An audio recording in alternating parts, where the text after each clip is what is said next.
चलो सर अब हम बात करने वाले हैं लॉज ऑफ केमिकल कॉम्बिनेशंस। अब लास्ट में बात करेंगे, पहले मुझे चला लेने दो। Laws of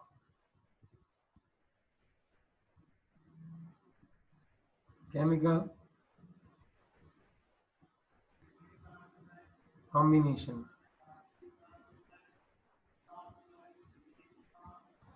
laws of chemical combination. यहाँ पे क्या होता है एग्जैक्टली मैं आपको एक बात बता दूं, लॉज ऑफ केमिकल कॉम्बिनेशंस में कि सभी केमिकल्स किस तरह से एक दूसरे के साथ जुड़ते हैं, वहाँ पे कौन सी चीजें होती है कौन सी नहीं होती है। ओके, तो कई सारे साइंटिस्ट थे, उन्होंने एटम के बारे में बताया, फिर वो एटम एक दूसरे के साथ कैसे जुड़ते हैं उनके बारे में बताया। ओके, तो ये सब चीजें उन्होंने रूल्स के और लॉ के तौर पे दिए, तो वो हम पढ़ने वाले हैं। सबसे पहला law of conservation of mass. Total ऐसे 5 to 6 लॉ है जो हम पढ़ने वाले हैं, हम पढ़ते जाएंगे, don't worry. Law of conservation of mass. अब इसमें क्या होता है एग्जैक्टली, अगर मैं आपको बात बताऊं बच्चों, अगर यहाँ पे मैं एग्जैक्टली आपको बात बताऊं तब क्या होता है। ओके, एक साइंटिस्ट था एंटनी लेवोइजर। अब देखो स्पेलिंग में अगर भिखा दादा, छगन दादा, मगन दादा जैसे स्पेलिंग होती तो हमें गलती नहीं होती, लेकिन यहाँ पे तो गलती होने के पूरे चांस है। उनके नाम ही ऐसे होते हैं, एंटोनी लेवोइजर। कोई बात नहीं है अगर स्पेल मिस्टेक हो जाए थोड़ी बहुत, लेकिन याद रखो कि एंटोनी लेवोइजर थे। उन्होंने इन 1789 ए लो दिया था। उन्होंने केयरफुल एक एक्सपेरिमेंट किया। उन्होंने अपने एक्सपेरिमेंट के तौर से उन्होंने क्या किया बच्चों, एक्सपेरिमेंट किए। ओके, और एक्सपेरिमेंटल जो स्टडी है उसके हिसाब से उन्होंने एक लो दिया जो हमें और आपको दोनों को पता है। ओके, कि उन्होंने कम्बशन की जो रिएक्शंस थी, कम्बशन रिएक्शंस। ओके, कौन सी रिएक्शन उन्होंने अच्छे से पढ़ी हुई थी, कम्बशन रिएक्शन, हर किसी को जला देते थे। ओके, हाँ, ओके, कम्बशन रिएक्शन जो होती है ना, उन्होंने ये चीज एक देखी कि उन्होंने कंक्लूजन किया कि all physical and chemical changes, okay, means mass conservation. आपने एनर्जी कंजर्वेशन पढ़ी हुई है, तो मुझे बताएगा एनर्जी कंजर्वेशन क्या होता है। Let me tell guys, let me tell, energy conservation क्या होता है पार्थ।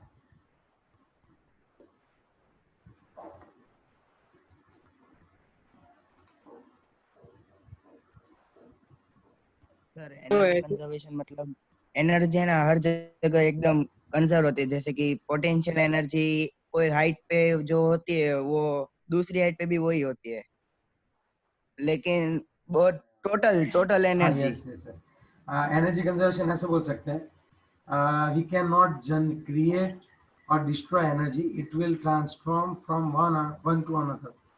याद आया? Yes sir.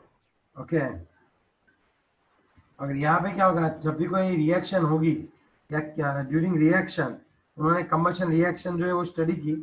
ओके, और वो कंबशन रिएक्शन जो होती है, कंबशन रिएक्शन में उन्होंने क्या देखा कि during reaction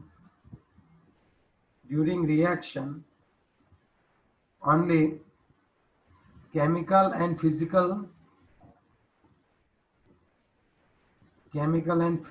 change will occur.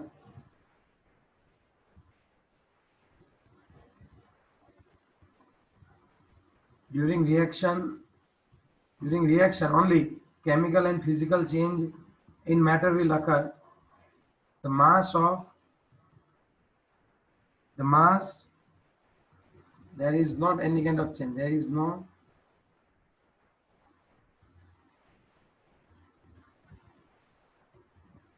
net change in mass.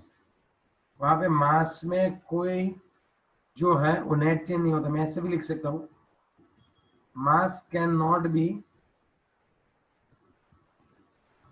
Produce, okay, can be not produce or mass cannot be produced or destroyed. cannot be, destroyed. yes, तो होगा क्या वो बताओ?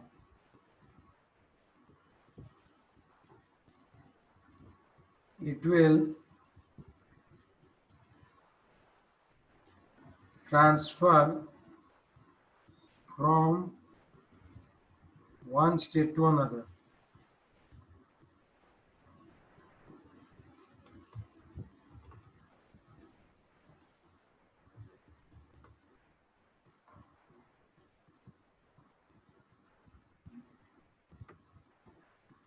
तुम्हारे टेक्स्ट बुक में तो बहुत ही सही में लिखा हुआ है, there is no net change in mass during the process. Duting लिखा है, ड्यूटिंग नहीं, during the process. There is no change. Okay, there is no net change. There is no there is no net change in mass. There is no net change in mass during reaction. अगर एक sentence में आप लिखना चाहो तो उनका physical और जो केमिकल है वो स्टेट क्या हो सकता है, चेंज हो सकता है. ओके, ये वाली बात बनेगी. चलो,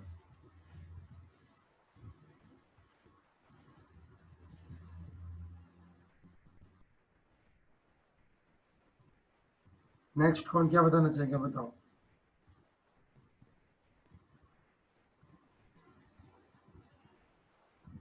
law of definite proportion. Okay, एक बार और थोड़ा सा अच्छे से समझा दूं. चलो, उसमें अच्छे से समझा दूंगा. आपके पास कार्बन है, कोयला लिया आपने 12 ग्राम, और फिर आप उसको जलाते हो in the presence of oxygen, और CO2 में कन्वर्ट हो जाएगा. अब आपका, अगर आप नए नहीं हो तो आप तो ये बोलोगे, अरे सर आप तो ये बोले थे मास तो कभी डिस्ट्रॉय नहीं होता है. आप ही देख लो, आप ही देख लो, हम लोगों ने क्या कर रखा है, मास को क्या कर दिया बच्चों, डिस्ट्रॉय कर दिया. हमने जो कोयला लिया था ना वो पूरा खत्म हो गया सर. ओके, आप ऐसा बोलोगे, लेकिन बात ऐसी नहीं है. आपने जो कोयला लिया था उसमें जो कार्बन था वो CO2 के फॉर्म में चला गया, वो 44 ग्राम CO2 बन गया. तो यहाँ पे रिएक्शन में रिएक्टेंट का मास कितना होता है, 44 ग्राम, और प्रोडक्ट का कितना मास होता है, 44 ग्राम. तो हम लोग ये बोल सकते हैं भले ही रिएक्शन हो, लेकिन उसमें जो नेट चेंज है मास का वो कितना रहता है, 0. वहां पे कोई नेट चेंज नहीं होता है बच्चों. मास क्रिएट नहीं होता है कि डिस्ट्रॉय नहीं होता है, वो वन स्टेट से अनदर स्टेट में क्या होता है बच्चों, ट्रांसफर होता है. समझ रहे हो मेरी बात, यस और नो? Yes, sir.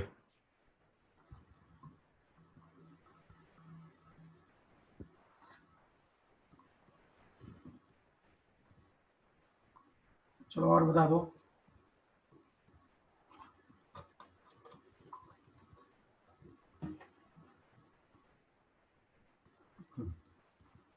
आएगी ये बात समझ में कि अभी भी नहीं आई बात? किसी को डाउट है तो बता दो. यश, गिरिया, डाउट है तो बता दे बच्चे. नहीं नहीं डाउट है. क्लियर है ना ये? यस. ओके, चलो नेक्स्ट. अब नेक्स्ट पॉइंट पे आगे बढ़े. नेक्स्ट है law of definite proportion. Next जो क्या है, law of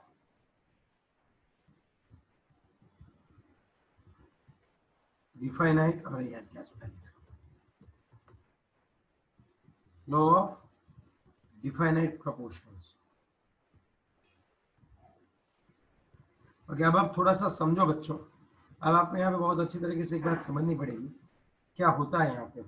okay, this law was given by a French chemist Joseph Proust. Joseph Proust ने सबसे पहले ये लॉ दिया था. Okay,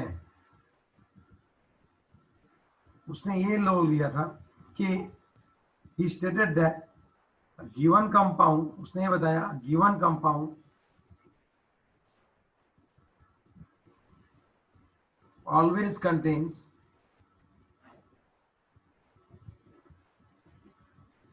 a given compound always contains exactly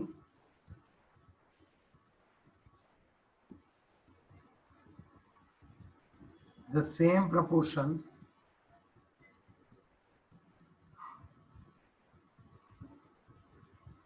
of element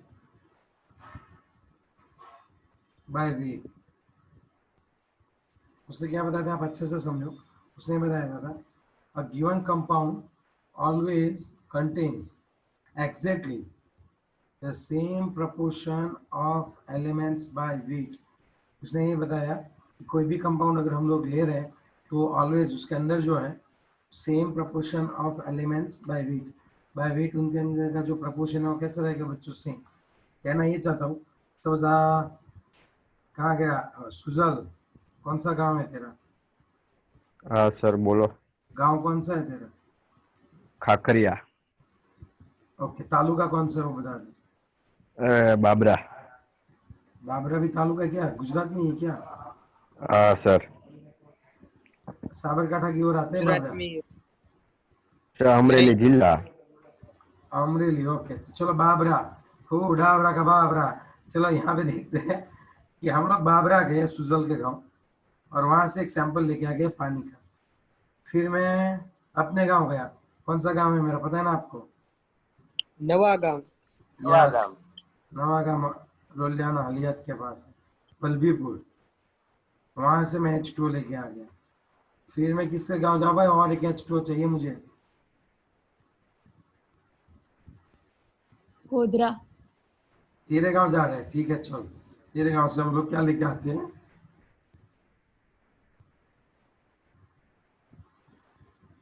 पानी लेके आ रहे हैं, गोधरा।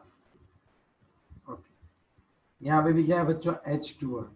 तो अब इन तीनों में है ना, तीनों में पानी लिया, तो हमें पता चला कि यार हम कंपाउंड कहीं से भी लाए, लेकिन हर हमेश उसके अंदर जो एलिमेंट का प्रपोर्शन है, उसका जो वे है वो सेम रहता था। सपोज मैं पानी ले रहा हूं तो उसमें 2 ग्राम हाइड्रोजन था और 16 ग्राम ऑक्सीजन है। तो फिर मैं वो बाबरा से लाया, फिर मैं नवागाम से लाया, कि फिर मैं गोधरा से लाया, वो तीनों जगह पे क्या होता था बच्चों, हाइड्रोजन और ऑक्सीजन का जो सर प्रपोर्शन है बाय वेट सेम रहता था। आई बात तो समझ में सर आपको? हाँ बोल। सर इसके आगे का लो और ये दोनों सेम ही होते हैं ना, तो नहीं, वो था ड्यूरिंग रिएक्शन। ड्यूरिंग रिएक्शन मास जो है वो कभी भी, मास जो है वो कभी भी डिस्ट्रॉय नहीं होता, कि बनता नहीं है, समझे बात? और ये तो ये बता रहा है, हाँ आप एक दूसरे को कोरिलेट कर सकते हो, लेकिन प्राउस्ट ने तो क्या बताया कि भाई आप कोई भी कंपाउंड कहीं से भी लाओ, उसके अंदर का मास जो है वो डिफाइनाइट प्रपोर्शन में ही रहता है। ये उसी के ऊपर से ये रूल आया हुआ, समझ रहे हो बात? यस, मतलब एक सेम अमाउंट में रहता है। उसने बताया कि वो डिस्ट्रॉय नहीं होता है। हाँ, ओके। During reaction. अब यहाँ पे पानी है तो उसमें परसेंटेज देखो, हाइड्रोजन के अगर पानी है तो परसेंटेज कैसे निकलते हैं, अगर H2 है, हाँ मैंने जब ये H2 है तो यहाँ पे 2 प्लस कितना होता है भाई, 16 इज इक्वल टू 18 होता है। अगर हाइड्रोजन के परसेंटेज निकालने हो तो कैसे निकालने होते हैं बताओ, तो बताएगा हाइड्रोजन के परसेंटेज यहाँ पे कैसे सर निकलेंगे? 2/18 मल्टीप्लाई 100। कितना है आंसर? आंसर तो सर बोलो। 90 समथिंग आता है सर। 90 क्या? 25। कितना भाई, बता भी दो यार। 1.11 पॉइंट समथिंग आता है। 11 11 11 11 आता है। 11, हाँ वही वही वही 11.11 और ऑक्सीजन का कितना परसेंटेज आएगा?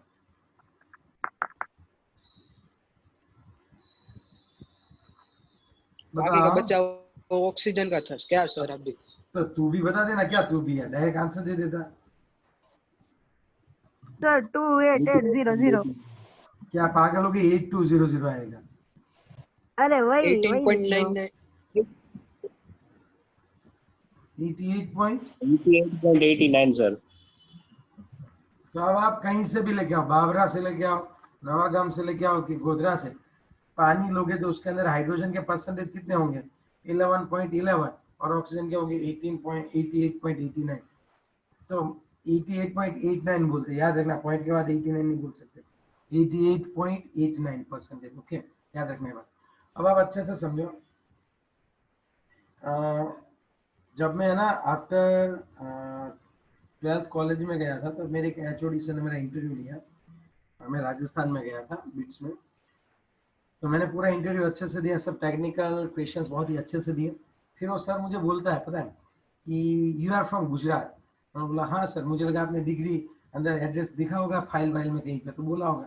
लेकिन उसने बोला नहीं, तूने जो आंसर दिया ना उसमें पॉइंट के बाद तूने ना 89 नहीं बोला, पॉइंट के बाद 89 बोला। मीन्स उस टाइम पे जो भी था एक डिजिट बोलना था मुझे, तो मैं ऐसा बोला था कि 100.29। तो उसने बोला ऐसे नहीं आता है, 100.29 आता है। जो भी गुजराती आते हैं ना वो ऐसे ही बोलते हैं, इसीलिए तू गुजराती है।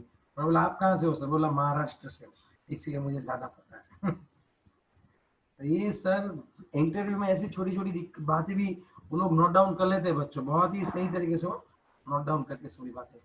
फिर पता है उन्होंने मुझे क्या किया, उन्होंने बोला अभी भी आपको है ना थोड़ा इंग्लिश में इम्प्रूव करना है, आपको अभी भी थोड़ी पर्सनालिटी डेवलप करनी है। मैं थोड़ा मोटा था, उन्होंने मुझे पर्सनालिटी डेवलपमेंट क्लास में भेजा कि आप यहाँ पे देखो किस तरह से बातें करते हैं क्लाइंट से, किस तरह से बिजनेस में आगे बढ़ सकते हैं। तो उसका एक अलग से कोर्स आता था पर्सनालिटी डेवलपमेंट का, जो बहुत सही था।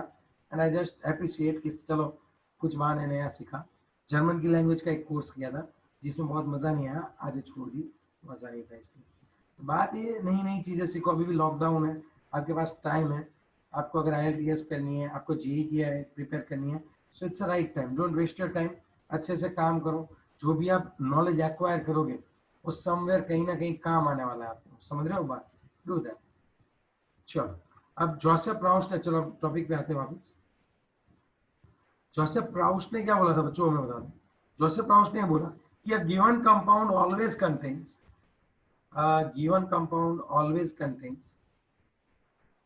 exactly the same proportion of elements by weight. Given compound always contains exactly the same proportion of elements by weight. तो ये बात समझ में आई आपको? और Yes, irrespect to the source, irrespect Yes. to the source, irrespect to the source मतलब source इसके ऊपर कोई डिपेंडेंट नहीं है, ये बात सोर्स के ऊपर डिपेंडेंट नहीं है। irrespect to that source, a given compound always contains exactly the same proportion of elements by weight. अब दूसरे तरीके से मैं ये भी तो बोल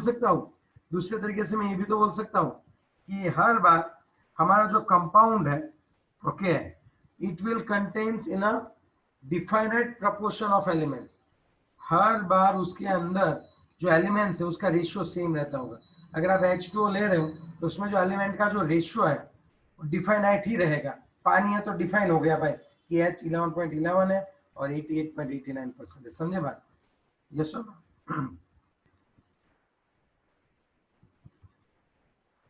तो इसको हम लोग क्या बोल सकते हैं? Law of definite proportion. Okay, चलो समझ में आ रही है बात? ये Yes, sir. तो मैं ये भी बोल सकता हूँ compounds contain in a fixed proportion, compounds contain fixed proportion of elements. Yes और नो? कंपाउंड के अंदर जो एलिमेंट्स होते हैं वो फिक्स प्रोपोर्शन में होते हैं, आया ना? Yes sir. तो सर जोसेफ प्राउस्ट को कैसे पता चला? सर जोसेफ प्राउस्ट को कैसे पता चला कि ये सब चीजें होती है? तो उस टाइम पे जोसेफ प्राउस्ट ने जो है बच्चों, वो अच्छे से मैं आपको समझा दूं। उस टाइम पे जो जोसेफ प्राउस्ट है उन्होंने क्या किया था, कॉपर कार्बोनेट लिया था, टिप्रिक कार्बोनेट, कॉपर कार्बोनेट, ओके। और उसने ये बताया कि उसने कॉपर कार्बोनेट दो तरीके से लिया, एक तो नेचर से लिए उठा लिया है, एक तो नेचुरली अकरिंग था वो, ओके। तो नेचुरल सैंपल लेके आए और एक कौन सा सैंपल लेके आ गए वो? सिंथेटिक। क्या हुआ सुजल? सर नहीं वो आप बोल। ठीक है, पार्थ आ गया है क्या? पार्थ? यस सर, वो बाजू में फोन रखा था तो अब उठ गया। सर यहाँ पे ही हूँ कब से। वीडियो ऑफ देख करते बच्चे। बाल सर बराबर वीडियो करना। तो तू अभी उठा, झूठ मत बोल। फिर एक गुल्ली मार जाता है प्रेजेंटी के बाद, प्रेजेंट पूरा के साथ चला जाता है। सर वो है ना वीडियो ऐसे शुरू रख के म्यूट होके सो जाता है। तुम लोग मेरे घर पे बैठते हो ना यहाँ पे पढ़ने के लिए, हाँ? वो दिखता इसलिए है सब वीडियो, इसलिए सब कुछ जो जोसेफ प्राउस्ट था उन्होंने दो सैंपल, एक नेचुरल सैंपल था और सिंथेटिक सैंपल था। अब नेचुरल जो सैंपल था उसमें उसने कॉपर के परसेंटेज निकाले फिर कार्बन के परसेंटेज निकाले, और फिर जो है वो कौन से निकाले भाई, ऑक्सीजन के परसेंटेज। हम जब टांग खींचने बैठते थे ना तब बाकी नहीं रखते थे, मतलब बंदा ये बोलता था मैं चला अभी ऐसे। चलो अब हम बात करते हैं कॉपर के परसेंटेज, कार्बन के परसेंटेज और ऑक्सीजन के परसेंटेज। ओके, और मेरे टाइम मैं जब स्कूल में था तब मैं जैसे हेड था, सभी जो पार्टी वार्टी ऑर्गेनाइज करनी थी वो मैं ही करता था। और दूसरी चीज कि कोई बंदा कुछ बोल नहीं पाता, वेट मेरा ज्यादा था थोड़ा। चलो हम परसेंटेज निकालते हैं। तो ये पता चला कि यार इसने एक्सपेरिमेंट किया, किस बंदे ने एक्सपेरिमेंट किया, इसने जोसेफ प्राउस ने क्या किया, कॉपर क्यूप्रिक कार्बोनेट ले लिया, नेचुरल सैंपल ले लिया, और कौन सा सैंपल ले लिया बच्चों, सिंथेटिक सैंपल ले लिया। चलो अब कॉपर की बात करें तो कॉपर के परसेंटेज निकालो। अब सर हमें परसेंटेज निकालना नहीं आता है, कोई बात नहीं है, अभी हम लोग यहाँ पे डायरेक्ट लिखता हूँ, फिर मैं आपको सिखाता हूँ, अभी रट्टा नहीं मारना है। अभी तो उसने क्या देखा था जोसेफ प्राउस ने कि नेचुरल सैंपल में जितना परसेंटेज था सिंथेटिक सैंपल में उतना ही परसेंटेज था का कॉपर का, वैसे ही कार्बन का भी सेम परसेंटेज था, और यहाँ पे भी कार्बन का सेम परसेंटेज था, और यहाँ पे भी 38.91%। तो मतलब अगर मैंने कौन सा एग्जांपल लिया, H2O का। अब जोसेफ प्राउस ने कौन सा एग्जांपल लिया, क्यूप्रिक कार्बोनेट का, CuCO3। हाँ बोल बच्ची। सर आपने ऑक्सीजन का और वो कार्बन का परसेंटेज इधर उधर कर दिया है, ऑक्सीजन का 9.34 है, 74 है। चलो ये ऑक्सीजन का देता हूँ, कार्बन। अरे नहीं सर, नहीं बराबर है सर बराबर ही था, ऑक्सीजन ज्यादा है। बराबर है, ऑक्सीजन ज्यादा है। ओके, सपोज मुझे नहीं पता है कितने परसेंटेज होते, तब मैं कैसे निकालूंगा, ट्रिक दे रहा हूँ कि कैसे हम लोग इसके परसेंटेज आराम से निकाल सकते हैं, ठीक है। So don't worry about that. चलो let's go, let's do it.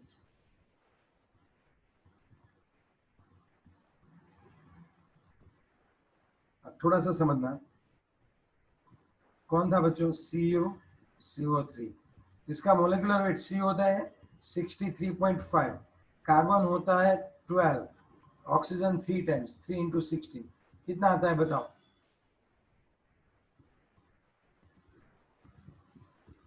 चलो 63.5 प्लस 123.5 123.5 123.5 ग्राम। अब आप थोड़ा सा समझो बच्चों, तो यहाँ पे कॉपर के परसेंटेज कितने निकलते होंगे, सोच के बताना। कॉपर के परसेंटेज 63.5 डिवाइडेड बाय 123.5 इंटू 100%, कितना आंसर आया। चलो कैल से साथ में रखो आंसर दो। 51.4170। तो ये 42 हो जाएगा ना सर। हाँ 42 हो जाएगा, लेकिन देखो ओके, सो उस कार्बन का कितना आएगा, 12 डिवाइडेड बाय 123.5 इंटू 100%, कार्बन का परसेंटेज कितना आएगा सर 9.716। 9.716। और ऑक्सीजन का कितना आएगा 38.86। 38.86। तो आप यहाँ पे निकालो और डायरेक्टली इस टेबल में लिख दो। आप जो यहाँ पे निकाले ना वो यहाँ पे लिख दो, ये रट्टा मारने की जरूरत नहीं है। लेकिन याद रखना जितना आप नेचुरल में लिखो ना उतना ही किस में लिखना, आप सिंथेटिक में। एक्यूरेसी में डिफरेंट आएगा ना। अभी जोसेफ प्राउस ने कब किया था ये, समझ रहे हो बात।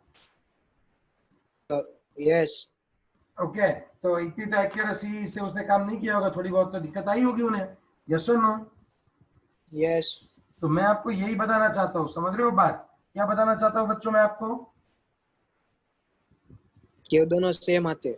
यस। इसका मतलब क्या हुआ कि आपका जो कंपाउंड है उसमें एलिमेंट का रेशियो डिफाइनाइट होता है और उसको बोलते हैं डिफाइनाइट प्रपोर्शन लो। ओके, किसको बोलते हैं डिफाइनाइट प्रपोर्शन लो। चलो फिर से, a given compound always contains exactly the same proportion of elements by weight। आप कहीं से भी कंपाउंड लेके जाओ उसमें जो एलिमेंट्स है उनका वेट ऑलवेज सेम रहता है। या फिर a compound has definite proportion of elements, yes or no। Yes. किसने बताई थी ये बात, जोसेफ प्राउस ने। किसके ऊपर काम किया था उसने, क्यूप्रिस क्यूप्रस कार्बोनेट क्यूप्रस नहीं cuprous carbonate cupric cupric carbonate पे उसने काम किया था। समझे आप लोग बात? यस और नो? ये तो H2 तो sir. मैंने आपको समझाने के लिए, आपको कौन सा लिखना है, टेबल लिख देना है और फिर लास्ट में लिख देना है इसको डिफाइनाइट प्रपोर्शन का लो भी बोलते हैं। That's all. एक बार टेक्स्ट बुक से होमवर्क करो, क्लास वर्क से देखो सर और अच्छे से काम करो। हाँ बोल बच्ची। मैं बोल रही थी कि सर आप जो हमें पीडीएफ भेजते हो और ये जो टेक्स्ट बुक का है वो दोनों सेम ही होता है, तो दोनों में से एक ही लिखे तो नहीं चलेगा?